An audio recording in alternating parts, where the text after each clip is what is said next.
നേരത്തെ പ്രതീക്ഷിച്ചിരുന്നെങ്കിലും പാലക്കാട്ടെ വോട്ടെടുപ്പ് പടിവാതിലിൽ നിൽക്കുമ്പോൾ സന്ദീപ് വാര്യർ പാർട്ടി വിട്ടത് ബിജെപിക്ക് പ്രഹരമായി. സന്ദീപ് വാര്യരെ പരിഹസിച്ചാണ് ബിജെപി നേതൃത്വത്തിന്റെ പ്രതികരണം.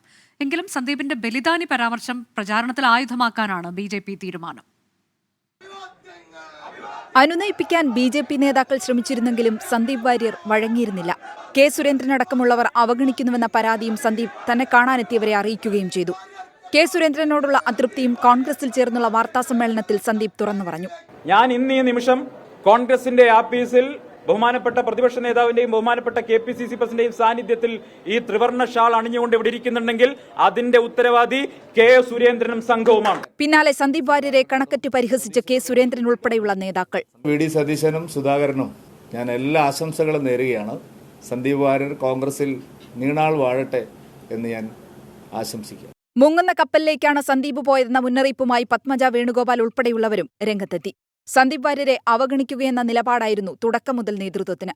എന്നാൽ പാലക്കാട് ഉപതെരഞ്ഞെടുപ്പ് പശ്ചാത്തലത്തിൽ സന്ദീപിന്റെ കൂടുമാറ്റം തിരിച്ചടിയാകുമോ എന്ന ആശങ്കയും ബിജെപി നേതൃത്വത്തിനുണ്ട്.